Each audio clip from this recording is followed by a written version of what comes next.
warahmatullahi wabarakatuh. Perkenalkan, nama saya Sri Mulyani dari kelas 2 Bimbingan Konseling Islam, mahasiswa Universitas Islam Negeri Profesor Kyai Haji Saifuddin Djuri Purwokerto.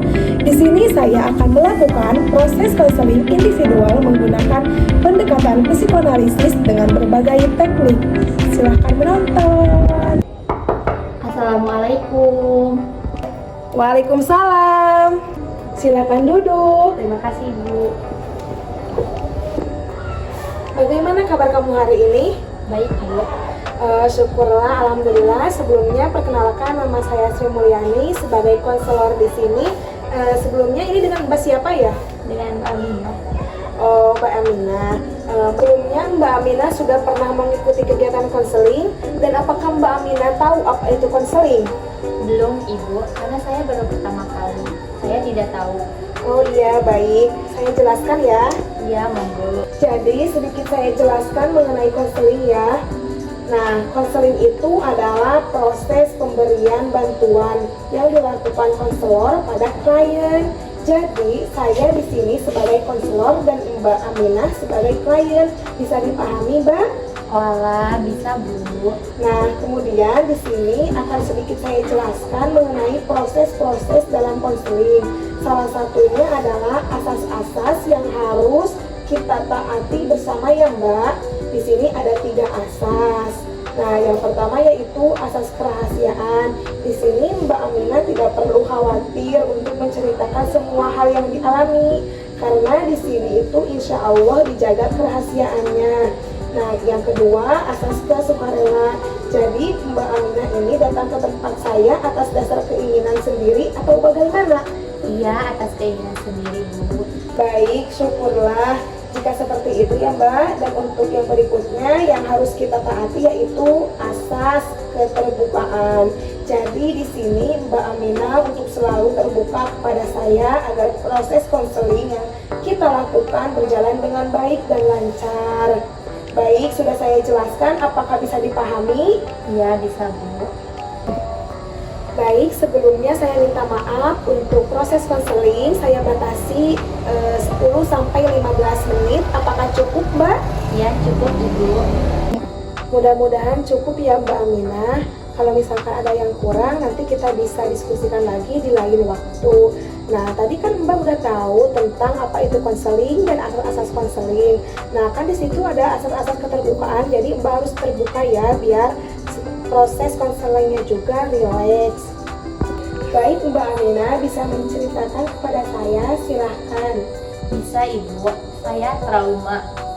Jadi Mbak Aminah trauma, bisa ceritakan trauma tersebut terjadi karena hal apa? Oh iya, sebelumnya Mbak Aminah rileks saja ya. Mbak jika ingin sambil bersandar silahkan supaya ceritanya lebih enak. Baik, bisa dilanjutkan. Bisa, Ibu.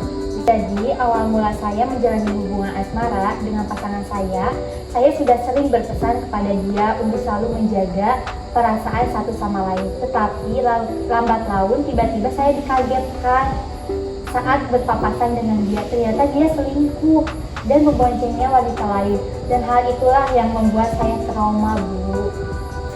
Apakah Mbak Aminah merasa kecewa dalam hal itu? Saya sangat kecewa banget, Bu. Baik, apakah ada hal lain yang membuat Mbak Aminah trauma dalam menjalin asmara? Iya, ada, Bu. Baik, bisa ceritakan lagi? Boleh. Namanya juga menjalin hubungan asmara, jadi satu sama lain keluarga bisa tahu. Itu yang saya membuat trauma, Bu. Baik, saya simpulkan ya, Mbak Aminah.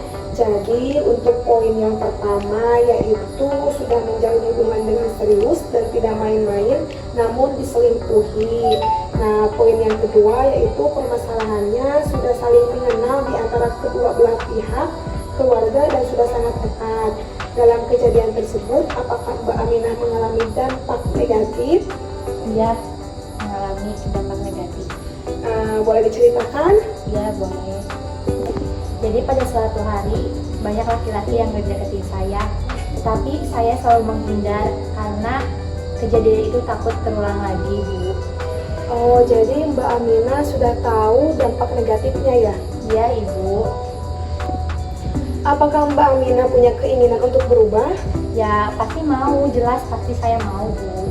Oh, berarti Mbak Aminah sudah tahu cara mengatasi hal tersebut. Belum. Jadi yang harus Mbak Aminah lakukan yaitu seperti merubah pola pikir, merubah mindset, dan merubah cara pandang terhadap lawan jenis. Harus juga ditanamkan pada diri Mbak Aminah bahwasanya masih ada yang lebih baik daripada masa lalu. Mbak Aminah juga bisa membuka lembaran baru. Selain itu juga Mbak Aminah bisa melakukan self counseling dengan cara mempraktekkan atau membayangkan bahwasanya masih ada yang bisa serius. Jadi seperti itu Mbak. Baik, apa yang ingin diceritakan lagi? Sekiranya cukup Ibu. Oke, sebelum kita akhiri dikarenakan waktu juga sudah mepet ya Mbak, mungkin Mbak bisa menceritakan setelah mengikuti konseling ini apa yang Mbak Aminah rasakan. Saya merasa jadi lebih plong Bu, lebih rileks juga. Ya namanya juga unek-unek sudah dari lama ya Bu. Baik, terima kasih ya Mbak Aminah karena waktunya juga udah habis, dan kalau misalkan ada yang mau tanyakan lagi kita bisa mencari waktu lain. Baik, saya permisi dulu. Terima kasih Ibu. Iya, sama-sama Mbak Aminah. Assalamualaikum. Waalaikumsalam.